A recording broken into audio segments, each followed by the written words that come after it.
livro em áudio fomentado por Cristiane Batista, grata. Mesmo a antipsiquiatria. Deleuze e Guattari. Desde o início do século XIX o estudo das doenças mentais e da loucura permanece prisioneiro do postulado familista e seus correlatos, o postulado personológico e o postulado egoico. Seguindo Foucault, vimos como a psiquiatria do século XIX tinha concebido a família ao mesmo tempo como causa e juiz da doença, e o asilo fechado como uma família artificial encarregada de interiorizar a culpabilidade e de provocar o advento da responsabilidade, envolvendo a loucura não menos que sua cura numa relação pai-filho sempre presente. A esse respeito, longe de romper com a psiquiatria, a psicanálise transportou suas exigências para fora do asilo, e impôs inicialmente um certo uso livre, interior, intensivo, fantasmático da família, que parecia particularmente convir ao que se isolava como neurose. Mas, por um lado, a resistência das psicoses, e, por outro, a necessidade de ter em mente uma etiologia social levou psiquiatras e psicanalistas a redesdobrar em condições abertas a ordem de uma família extensa, sempre supostamente detentora do segredo da doença bem como da cura. Depois de se ter interiorizado a família em Édipo, exterioriza-se Édipo na ordem simbólica, na ordem institucional, na ordem comunitária, setorial etc. Há nisso uma constante de todas as tentativas modernas. E se esta tendência aparece mais ingenuamente na psiquiatria comunitária de adaptação retorno terapêutico à família, à identidade das pessoas e à integridade do eu, e tudo isso abençoado pela castração bem-sucedida numa santa forma triangular, a mesma tendência, embora de maneiras mais ocultas, não deixa de estar presente em outras correntes. Não é por acaso que a ordem simbólica de Lacan foi desviada, utilizada para apoiar um Édipo de estrutura aplicável à psicose, e para estender as coordenadas familistas para fora do seu domínio real e mesmo imaginário. Não é por acaso que a análise institucional tem dificuldade de resguardar-se contra a reconstrução de famílias artificiais, nas quais a ordem simbólica, encarnada na instituição, volta a formar édipos de grupo com todas as características letais dos grupos sujeitados. E mais ainda, a antipsiquiatria buscou nas famílias redesdobradas o segredo de uma causalidade ao mesmo tempo social e esquizógena. É talvez aí que a mistificação melhor aparece, porque, por alguns de seus aspectos, a antipsiquiatria era a mais apta para quebrar a referência familiar tradicional. Com efeito, o que se vê nos estudos familistas americanos, tais como são retomados e continuados pelos antipsiquiatras, batizam-se como esquizógenas famílias absolutamente ordinárias, mecanismos familiares absolutamente ordinários, uma lógica familiar ordinária, ou seja, apenas neurotizante. Nas monografias familiares ditas esquizofrênicas, cada um reconhece facilmente seu próprio papai, sua própria mamãe. Consideremos, por exemplo, o duplo impasse ou dupla tomada de beta-som. Qual é o pai que não emite simultaneamente estas duas injunções contraditórias? Sejamos amigos, meu filho, sou o seu melhor amigo e atenção, meu filho, não me trate como colega seu. Não se faz um esquizofrênico assim neste sentido, vimos que o duplo impasse de modo algum define um mecanismo esquizógeno específico, mas somente caracteriza Édipo no conjunto de sua extensão. Se há um verdadeiro impasse, uma verdadeira contradição, é aquele em que o próprio pesquisador cai quando pretende assinalar mecanismos sociais esquizógenos e, ao mesmo tempo, descobri-los na ordem da família a qual escapam tanto a produção social como o processo esquizofrênico. Talvez esta contradição seja particularmente perceptível em Lé, porque ele é o antipsiquiatra mais revolucionário.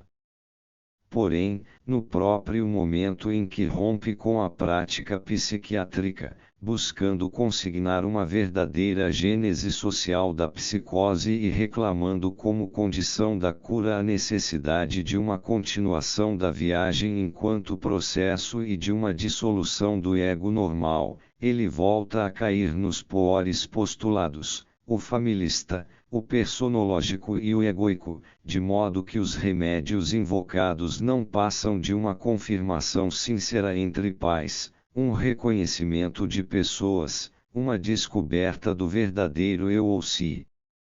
Mesmo a Martin Buber.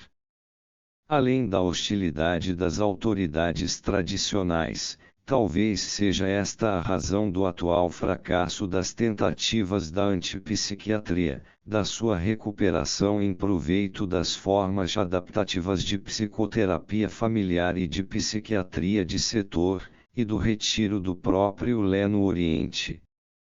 E não haverá também uma contradição análoga a essa, embora no outro plano, na tentativa de precipitar o ensino de Lacan, recolocando-o num eixo familiar e personológico ao passo que Lacan situa a causa do desejo num objeto não humano, heterogêneo à pessoa, abaixo das condições de identidade mínima, escapando tanto às coordenadas intersubjetivas como ao mundo das significações.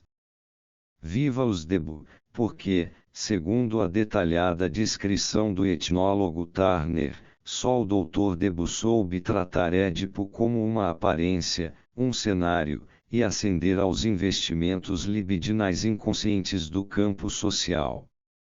O familismo edipiano, mesmo e sobretudo sob suas mais modernas formas, torna impossível a descoberta daquilo que, no entanto, se pretende buscar hoje, a saber, a produção social esquizógena. Em primeiro lugar, por mais que se afirme que a família exprime contradições sociais mais profundas, é conferido a ela um valor de microcosmo, é dado a ela o papel de um alternador necessário à transformação da alienação social em alienação mental, e mais, procede-se como se a libido não investisse diretamente as contradições sociais enquanto tais e como se ela, para despertar, tivesse necessidade de que as contradições fossem traduzidas segundo o código da família. E assim, substitui-se a produção social por uma causação ou expressão familiares, com o que se recorre novamente às categorias da psiquiatria idealista. De qualquer maneira, inocenta-se a sociedade, para acusá-la. Restam apenas vagas considerações sobre o caráter doente da família, ou ainda, mais geralmente, sobre o modo de vida moderno. Portanto, passou-se longe do essencial, que a sociedade é esquizofrenizante no nível da sua infraestrutura, do seu modo de produção, dos seus mais precisos circuitos econômicos capitalistas, que a libido investe esse campo social, não sob uma forma em que este seria expresso e traduzido por uma família microcosmo, mas sob a forma em que este faz passar na família seus cortes e seus fluxos não familiares, investidos como tais, que os investimentos familiares, portanto, são sempre um resultado de investimentos libidinais sociais desejantes, os únicos primários, finalmente, que a alienação mental remete diretamente a estes investimentos e não é menos social do que a alienação social que, por sua vez, remete aos investimentos pré-conscientes de interesse. Assim, não só não se comete falhas na correta avaliação da produção social em seu caráter patogênico, como também não se consegue avaliar corretamente, em segundo lugar, o processo esquizofrênico e sua relação com o esquizofrênico como doente. Porque a tentativa é neurotizar tudo. Sem dúvida, é assim que se entra em conformidade com a missão da família, que é a de produzir neuróticos pela sua edipianização, pelo seu sistema de impasses, pelo seu recalcamento delegado sem o qual a repressão social jamais encontraria sujeitos dóceis e resignados, nem chegaria a tapar as linhas de fuga dos fluxos. De modo algum devemos considerar que a psicanálise pretende curar a neurose, porque curar consiste, para ela, numa conversa infinita, numa resignação infinita, num acesso ao desejo pela castração. E no estabelecimento de condições que deem ao sujeito a possibilidade de disseminar, de passar o mal à sua progenitura, em vez de morrer celibatário, impotente e masturbador. E mais, novamente, talvez um dia se descubra que unicamente incurável é a neurose, donde a psicanálise interminável. Felicita-se quando se consegue transformar um esquizo em paranoico ou em neurótico. Talvez haja nisso muitos mal-entendidos, pois o esquizo é aquele que escapa a toda referência edipiana, familiar e personológica. Nunca mais direi eu, nunca mais direi papai e mamãe, e ele mantém sua palavra.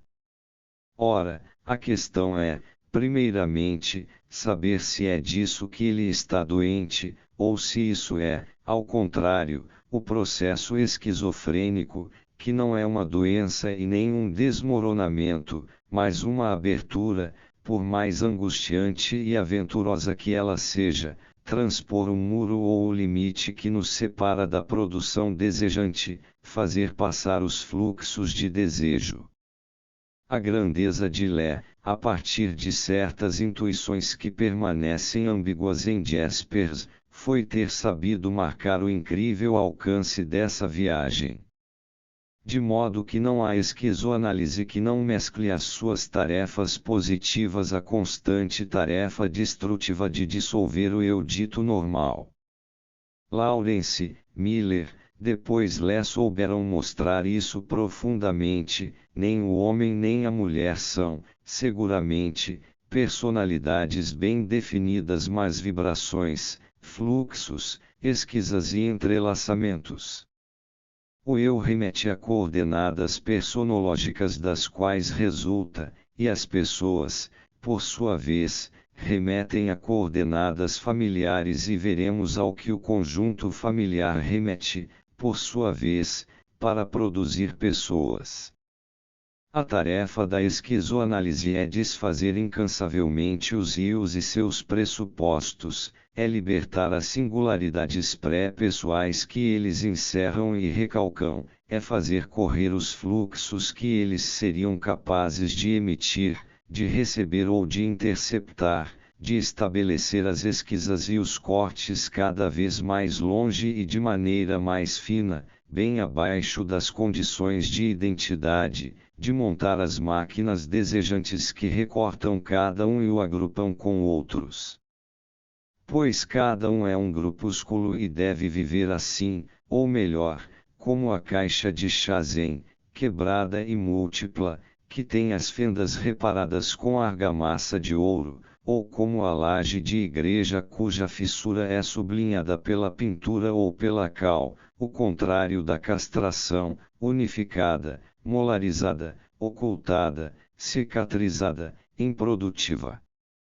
A esquizoanálise tem este nome porque em todo o seu procedimento de cura ela esquizofreniza, em vez de neurotizar como a psicanálise.